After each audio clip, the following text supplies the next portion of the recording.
시사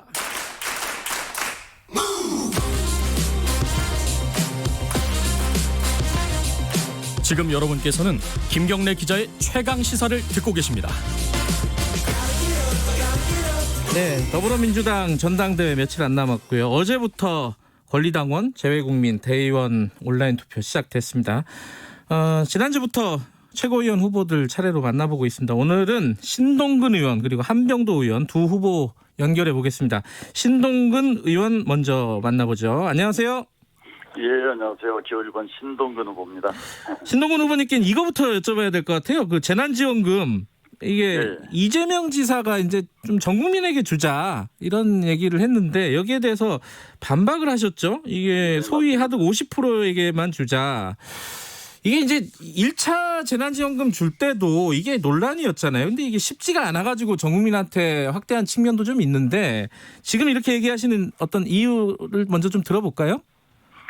예, 우리가 이제 재난지원금은 지난번에 공약에서 저희가 100% 주겠다고 약속을 했기 때문에 네. 약속 이행 차원에서 그때 100% 준 거고요. 네.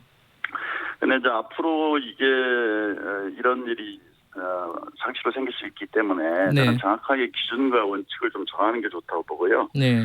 정확하게 말하면 제가 이제 하위 50%에게만 주자는 얘기 아니고 이왕 같은 동일한 돈을 줄 것 같으면 하위 50%에게 2배를 주자는 얘기를 하는 겁니다. 아하, 예. 무슨 얘기냐면요. 예. 이게 재난지원금과 기본소득을 혼동해서 자꾸 생기는 문제예요. 그러니까 기본소득은 누구에게도 100% 다 주는 거거든요. 네. 그러나 재난지원금이라 하면 재난을 당한 어려움에 처한 사람에게 도움을 주는 거거든요. 네네. 그러니까 다시 말해 재난을 당한 사람, 어려운 사람에게 돈을 더 많이 지급하는 게 훨씬 효과가 크다라는 거고요. 그다음에 두 번째는 이게 이제 말하자면 소비 진작 효과가 있는 거 아니겠습니까? 소상공인들에게 이걸 또 쓰게 되니까. 그러면 이게 고소득층에게 주면 한계 소비 성향이 낮아가지고 저축률이 높아집니다, 오히려. 네네.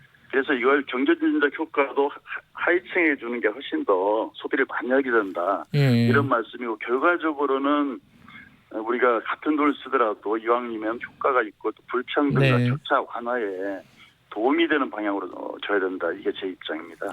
근데 이제 이재명 지사가 얘기한 거는 뭐 헌법상 평등 원칙을 위반한다 이런 얘기도 있고 그리고 이제 시효를 3개월 정도 줘가지고 못 쓰면은 없어지게끔 이제 상품권 같은 걸로 지급을 할 수도 있고 뭐 이런 얘기를 해요. 근데 여기에 대해서는 어떻게 생각하시는지요?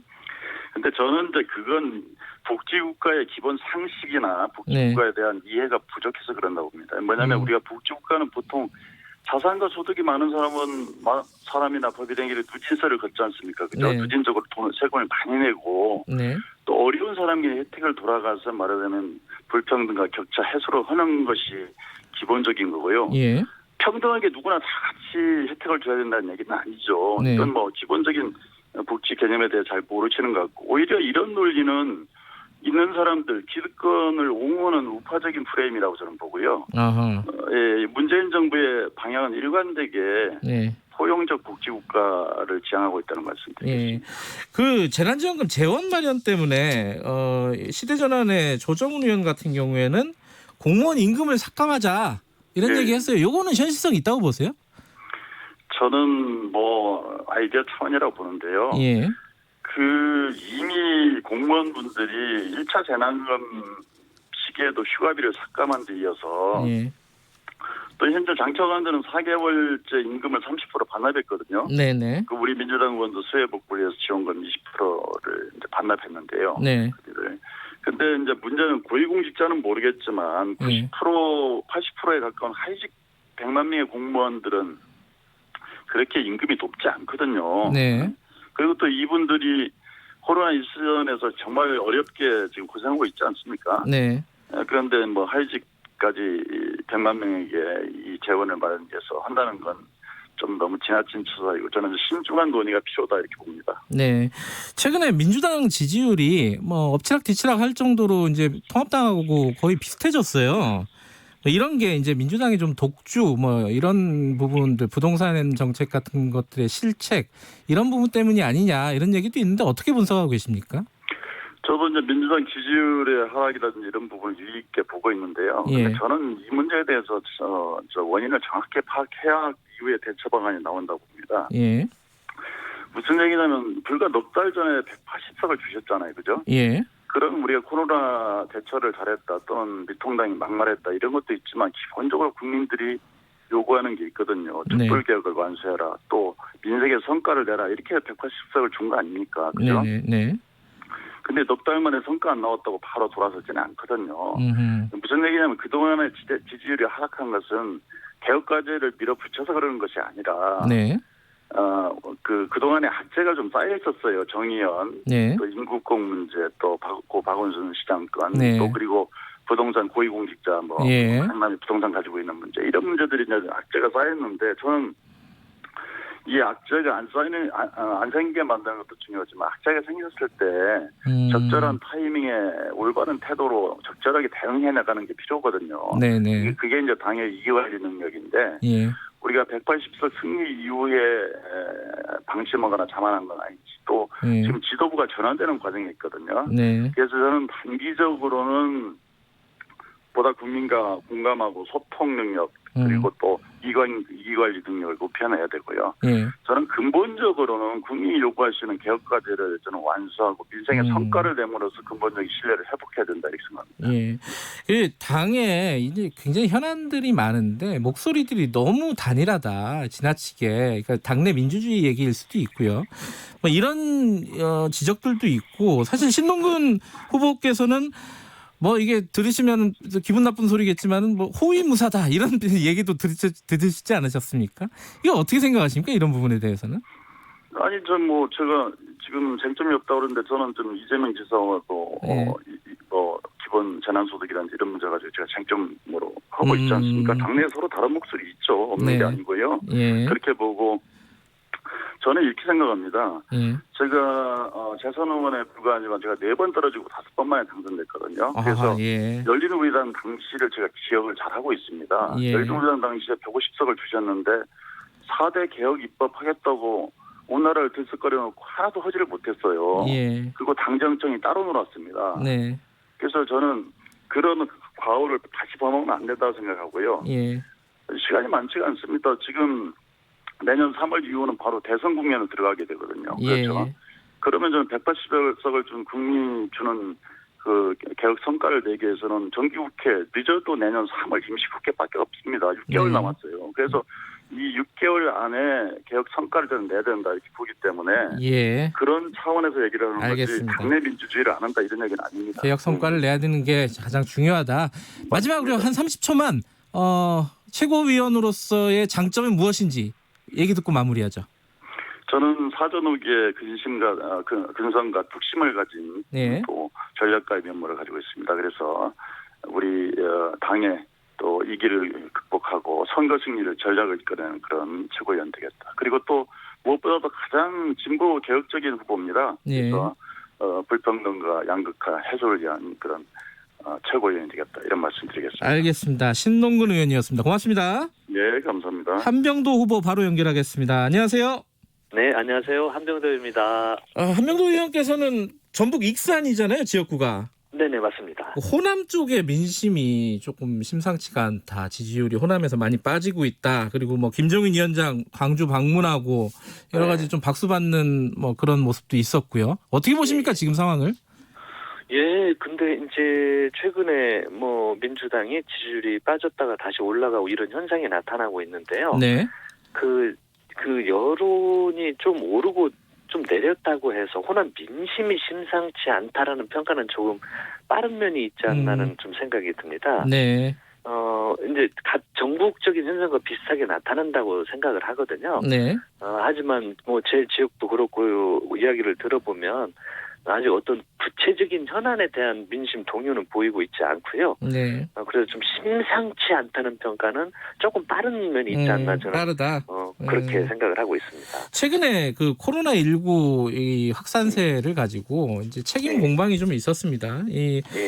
특히 이제 미래통합당 같은 경우에는 정부의 방역의 실패 아니냐. 좀 이제 그 확산기 직전에 좀 느슨하게 방역 대응을 한 거 아니냐라는 취지의 지적들을 해요. 어떻게 보십니까, 이 부분은?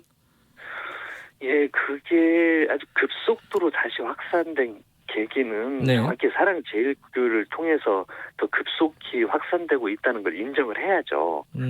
거기에 맞게 방역 대책을 세워야 된다고 생각을 하고요. 네. 그래서 그것에 대해서는 현실에 대해서는 좀 정확히 인정을 하고 네. 어디서 많이 확산됐냐 이런 걸 평가하기보단 그걸 구체적으로 평가를 해서 네.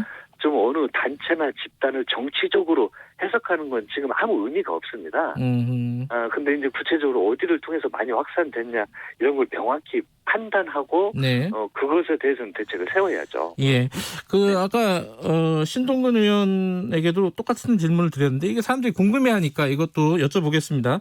네네. 2차 재난지원금 이거는 어떻게 다 줘야 되는 건지 어려운 사람에게만 줘야 되는지 재원 마련은 어떻게 해야 되는 건지 뭐 공무원 임금 삭감해야 되는 건지 말씀해 주시죠. 이 부분. 그 부분은 지금 이제 조금 더 네. 필요하다고 생각하면 당연히 네. 지급을 하는 걸 원칙으로 생각을 하고요. 네. 근데 저는 엊그저께 그 우리 당정청에서요. 네. 좀 먼저 방역에 집중을 하자. 네네. 그러니까 지금 재난지원금 관련된 건 이제 필요하면 언제든지 지급을 해야 된다는 원칙하에 조금 빠른 면이 있지 않냐. 네. 그래서 지금은 방역에 좀 집중을 하고 네. 이게 이제 2단계로 넘어갈지 3단계로 우리가 전환을 해야 될지 네. 라는 어떤 상황을 보면서 어떤 규모 전체 지급할지 아니면 선별적으로 지급할지 이런 걸 좀 종합적으로 놓고 판단을 좀 하는 게 더 실효성이 있지 않을까 저는 그렇게 생각을 합니다. 지금 딱 판단하기는 좀 어렵다 이런 말씀이신 건가요? 네, 지급은 해야 되는데 네. 이게 2단계인지 3단계인지에 따라서 수요가 더 많아질 수도 있고 방역이 잘 되면 좀 줄어들 수도 있고 이런 문제잖아요. 네네. 그걸 지금 빨리 결정을 해버리기보다는 네. 이후에 좀 그 전파 속도나 규모 이런 걸 보면서 논의를 해도 저는 늦지 않다고 생각을 합니다. 공무원 임금 삭감은 어떻게 생각하세요? 예, 뭐 어려운 곳에는 모든 주체들이 그리고 이제 공무원 같은 경우는 좀 더 앞장서서 삭감을 해야 될 뭐 필요성에는 인정을 하지만 네. 저는 공무원 포함 정말 어려움이 닥쳤을 때는 우리 국민들 또는 어떤 경제 주체들 네. 모두가 네. 이 어려움에 공감하는 이런 쪽으로 좀 폭넓게 접근을 했으면 좋겠습니다. 아까 신동근 의원께서는 이 부분에 대해서 동의하지 않으시던데 이제 예. 현대 이제 김혜영 최고위원 같은 경우에 예. 지금과 같이 민주당의 획일적인 목소리가 지속되면은 당에 더 큰 위기가 올 것이다 이런 진단을 했어요. 예. 이런 부분은 이런 문제의식에 대해서는 어떻게 생각하십니까? 저도 좀 동의하기가 어려운 것이요. 그래요. 당에서는 당연히 네. 그 다양한 목소리와 주장들이 이 민주적 절차를 통해서 이야기를 할 수 있는 공간이죠. 네. 그런데 제가 국회의원 하면서 보면 우리 의원님들 하고 싶은 이야기가 있는데 그걸 안 한다든지 주장을 안 한다든지 그런 경우가 사실은 많지 않고요. 네. 다양한 목소리가 사실 존재를 하고 있습니다. 네. 그런데 민주당의 목소리가 획일적이다. 네. 라는 평가에는 좀 동의하기가 어렵고요. 네. 근데 이게 내부적인 다툼이 있고 갈등이 있었는데 그건 큰 문제이죠. 하지만 예를 들어서 최고위원회 하기 전에도요. 네. 대표님과 최고위원들 간에 다양한 의견을 나누고 네. 거기에서 토론도 하고요. 네. 그리고 또 할 이야기를 정리해서 다 하거든요. 알겠습니다. 문제 없다. 우리 최고위원님, 김혜영 의원님도 하고 싶은 이야기 다 하시잖아요. 네. 근데 지금 한병도 의원께서는 정무수석을 하셨잖아요. 네네. 그래서 당정청 소통의 역할을 하겠다. 네. 그럼 거꾸로 얘기하면 지금 잘 안 되고 있다는 뜻인가요? 아니요. 그건 아니고. 소통이 저는 평가를 하고 잘 되고 있습니다. 예. 근데 이제 집권 후반기로 들어서면 예. 과거 우리 정부에서 봤을 때 이런 게 좀 느슨해지고 예. 그런 경우들이 많이 있잖아요. 네. 근데 이제 정말 정부가 잘 운영이 되고 민주당이 성공을 하려면 예. 집권 후반기에도 전반기 지금처럼 예. 더 당정청이 소통을 잘하고 원팀으로 일을 해야 되거든요. 네. 그래서 후반기에도 더 잘 될 수 있도록 예. 그렇게 해야 된다고 생각을 합니다. 정무수석 하셨으니까 그 김종인 위원장하고 대통령하고 단독 회담 필요하다고 보십니까? 여야는 언제든지 필요하면 만나서 이야기를 하고 그래야죠. 그리고 대통령께서는요. 그때 네. 당시에 제가 수석을 할 때도 야당에서 불통이라고 이야기했는데 역대 어느 대통령들보다도 전 정당 당대표, 원내대표, 개별 대표 포함해가지고 굉장히 많이 그 협상을 했었고요. 네. 그리고 여야정 상설 협의체를 만들어서 야당과 정기적으로 3개월에 한 번씩 만나자라고 합의문까지 작성을 했었습니다. 예. 그리고 여야정 상설협의체를 한 번 했는데 그다음부터 야당이 한 번도 참여를 안 했죠. 그래서 여야는 어떤 현안이 있을 때도 당연히 만나야 하고요. 어떤 국정 운영에 대한 걱정과 우려가 있으면 대통령을 만나서 다양하게 의견을 폭넓게 나눌 수 있어야 되죠. 그래야 된다고 생각을 합니다. 단독회담도 괜찮다 이런 말씀이신 거죠? 뭐 단독회담이든 전체 회담이든 필요와 시기에 따라서 저는 필요하다고 생각합니다. 알겠습니다. 짧게 한병도 의원이 최고위원이 돼야 한다라는 이유 간단하게 듣고 마무리하죠. 네, 저는 뭐 출마 최종 결심도 집권 후반기에 우리 그 민주당 정부의 성공을 위해서 당정청이 더 원활하게 소통하고 원팀으로 일할 수 있는 역할을 하고자 나왔습니다. 우리 문재인 정부는 민주당 정부이고요. 또 민주당 정부가 문재인 정부입니다. 끝까지 성공할 수 있도록 윤활유 역할을 하려고 나왔고요. 그게 저의 가장 큰 장점이 아닌가 생각을 합니다. 알겠습니다. 오늘 말씀 감사합니다. 네, 감사합니다. 자, 더불어민주당 최고위원 후보 한병도 의원이었습니다.